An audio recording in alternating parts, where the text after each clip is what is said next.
Hey everybody, welcome back to Constructive Conversation. I'm Zach Daniel of Victorian Finance. And I'm Luke Barksdale of Viz 3D Space. So today we're going to talk about everyone's favorite topic, money. Specifically, how much can you expect to spend on remodelings, additions, or new builds? And why is the number so much higher than, what Google tells you? Yeah, man. So, cost. That's a funny thing. I hear stuff all the time. In fact, I see stuff all the time, even on Facebook. So, everybody wants that, hey, what's this going to cost me, like right out the gate? And they're looking for that square footage number. It's a hard thing to pin down, and it typically means something different to every builder you're talking to, right? What we're seeing right now for like just straight up new build, I would say for builder grade material type stuff, you're probably around like a 180, 185 per square foot up to like maybe a 200, and then 200 square foot and on for anything custom. So what would you consider what is builder grade? What is that? So builder grade, I mean, Formica countertops, maybe some lower grade granite type stuff, box cabinets, not custom.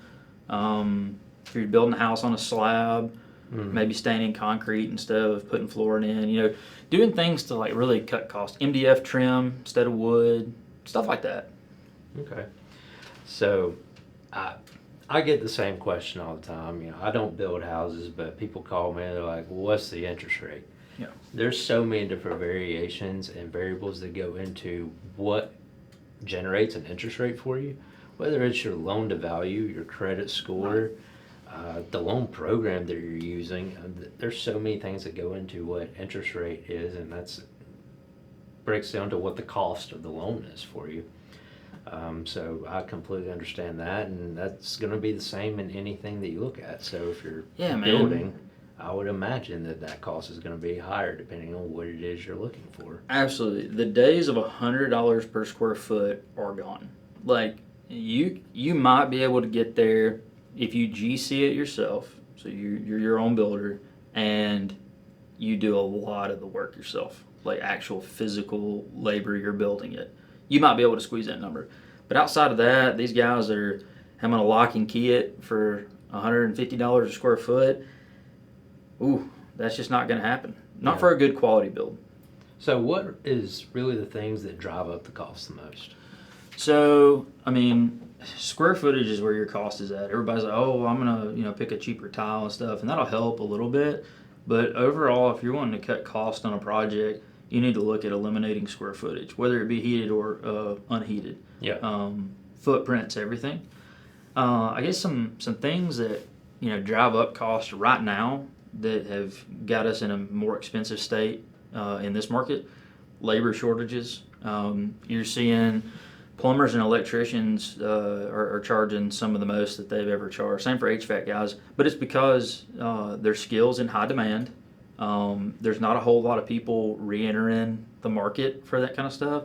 I think I actually saw a stat not too long ago where saying for every 10 people that leave the trades, there's only like 3 that re-enter.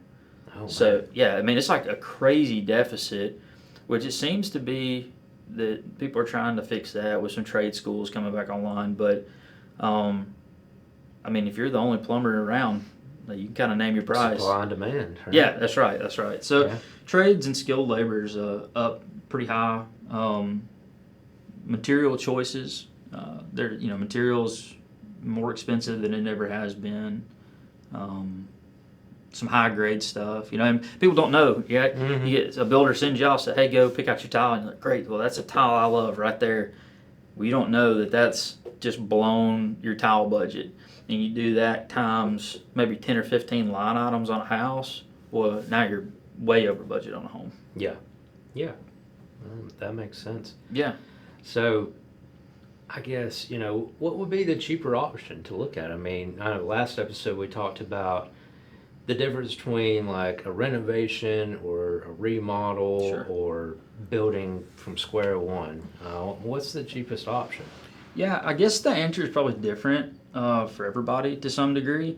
So I would say that, if you're looking at just getting a new home in general, buying a house, like a already built home, is probably the cheapest way to go.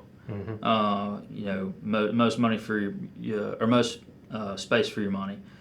If you're looking at like new builds specifically, some of these tract builders are probably where you need to look. They got a lot of fixed cost.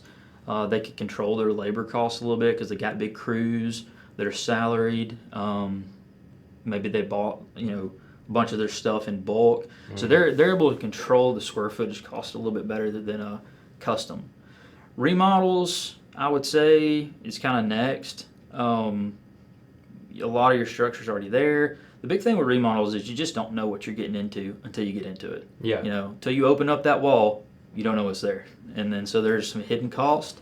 So if you are doing a remodel, one thing I always recommend is having a pretty good contingency fund. Like if you have a $100,000 budget, have you another like 15 or 20 set aside to just kind of maybe hedge your bets a little bit on a remodel. And then new home construction for a custom home is probably by and large one of the most expensive things that you could do. But the pros to a custom home is you're going to get exactly what you want. You're not settling.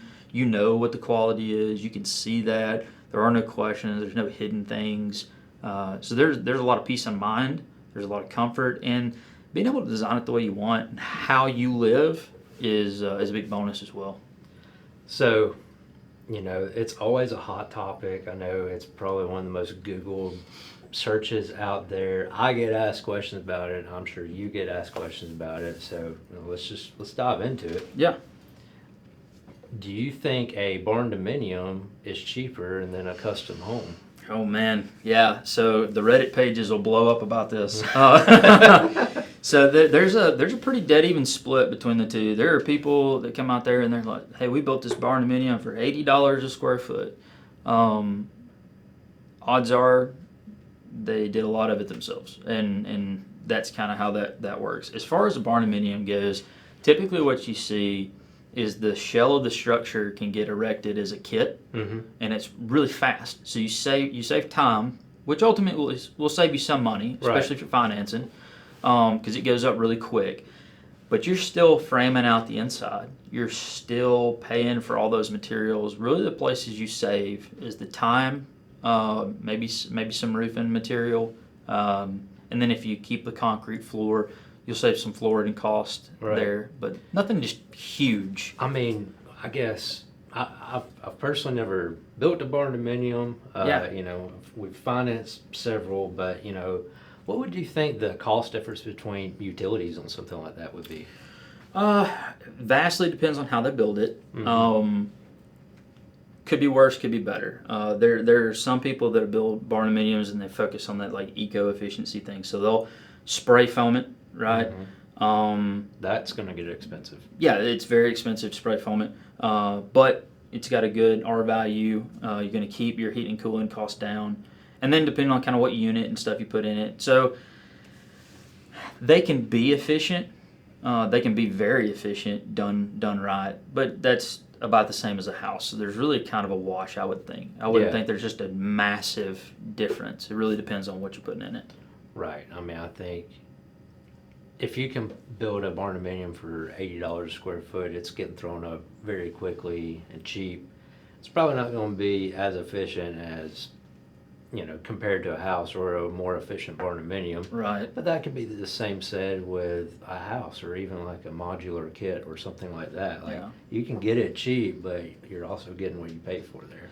Yeah, and I would say right now we're in the Pinterest age, and it's a golden age because you can find some really cool ideas, but it's a downfall for a lot of builders too because you got people coming with unrealistic expectations.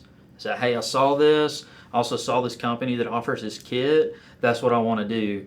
And then when they get looking at it, it's, hey, there's $100,000 for the kit, but they don't understand what it doesn't include, right? And what it doesn't come with it. So barn dominiums is really like 3, I think, and I may be a little bit off on here because I'm not a barn dominium specialist by any means, but there's like single tube aluminum frame, which is like some of the smaller kits, and then when you go a little bit bigger, there's like a double aluminum tube that has kind of like a web in between it for the frame, and those are simple, rectangular structures. And then when you get to some of the bigger spans, that jumps up into what they call red iron. And red iron is it's the most expensive. Like, it's super nice stuff. But we've had to remodel a red iron before. Mm-hmm. Not cheap, man. You're cutting big old pieces of steel and stuff like that, welding. It's a lot more invasive than people take into account. Yeah, no, I can definitely imagine. I mean, if you're going to do something like that, you're putting up the money for it. 100%. Sure. Yeah. How's the financing on barndominiums? So, really, Fannie Mae and Freddie Mac have updated their guidelines. I believe it was the beginning of last year. Yeah. To address barndominiums because they were becoming so popular, and before there was no real way to finance it. You'd have to get private money or private investor to help finance it. So Fannie Mae and Freddie Mac actually accept barndominiums as a sound insurable structure to finance. The problem that I typically run into with them is comps. You have to look at the appraised value. Fannie Mae and Freddie Mac are very strict on you have to take the lower of either the sales price or the appraised value, and that's how we know how much to lend for. Sure. So, if you meet with a builder, you get high-end cost, the high-end steel that you were talking about, spray foam it. I mean, you can really run up a budget on that. 100%. But if there is no comparables in the area that include a barndominium, then your appraised value may be well under what the actual cost is. Yeah. So then you're stuck with having to be sealant on that appraised value, even though your cost may be way over, and then you're coming to the table with that out of pocket of whatever the excess is. That's typically what I see in barndominiums. Yeah, I think there's some misconceptions out there too about them. A barndominium is very much a kit that you buy that a company comes and installs on a slab. A barn, like a house that's built to look like a barn, is not necessarily a barndominium. It is aluminum or steel structure that has something framed up inside of it. That's what your barndominium is going to be. And that's another good indicator is if your lot's like that, you can consider a barndominium. If it's like that, you're stick building on slope stuff. Because your crawl space, your basement, and just barndominiums don't flow like that. Mm-hmm. Oh, that's really good. So a true barndominium would be like a kit. Yep. Otherwise, if you have a builder coming and doing a stick build, whether they're using steel or wood, I mean, that's not necessarily classified as a barndominium in that regard. That's correct. You got a lot of houses out there. The people, they'll stick build it. Framing it 2x4 wood floor structures, stuff like that, and then put them on a crawl space, and they may dress them up like a barn. Yeah. It's not necessarily the same thing. So your comps would reflect more of like a traditional home at that point. Yeah. No, that makes complete sense. Yeah. Well, money is just always a topic. I mean, it has to be if you're looking to build a new home. You have to know what your budget's at. It's really great information you said. I mean, with setting what your budget is and then putting that 10 to 15% buffer on the back end of it, whether you're building something new or remodeling, because like you said, if you fall in love with some fixtures, you don't want to be at the top of your budget and you're building a new house and then you have to settle for something less. That's right. Because it doesn't fit into your budget. So having that leadway in there, or if you're remodeling, you don't know what's going to be behind that wall. Yeah, contingencies are key, and a lot of the times what we run into is people go, well, this is my budget for a house. It's, let's just say $500,000. It's $500,000 to build my house, and then they sit down with us to design it, and they design it all the way to $500,000 budget, and then when the builder goes to build it, right? So they're not accounting for. Well, a big cost is their land cost. If you own your land, it's not a big deal, but land cost is a big deal as part of your budget. There's some like soft cost type things. So there's design fees. If you have some bigger spans, there might be some engineering fees involved in that. Permits, inspections. Now, sometimes those are wrapped into a builder's cost. There's, hey, I'm covering your permits and everything like that. Yeah. But yeah, one of the things, we talked to a builder down in Gunnersville quite a bit, and one of the things they always tell us is, hey, when I send out that invoice and that porta potty's on there, everybody throws a fit because they don't know they're getting charged for a toilet being put on site. But stuff like that, dumpsters, toilets, like Absolutely. Those are real costs Yeah. that the builder has to account for. They can either absolutely. hide it in their builder's fee, or it sounds like they're being more transparent about it. Yeah, builder's risk insurance, stuff like that. Those are things that, like, if you don't know, if you've never built, I mean, you just don't know. You don't take it to account. But just know that there needs to be a contingency, and then expect some of these soft costs to roll in to your Yeah. build. And don't be shocked by it, Yeah. So, I would say to everyone, reach out to a lender, get pre-approved. I'll be happy to work with you on these kinds of things. Set your budget. You don't want to be at the top of your budget when you start a new construction. You want to allow for some of those costs. So work with a lender, get what your budget is, get pre-approved, expect the contingencies cost, and set yourself up for success.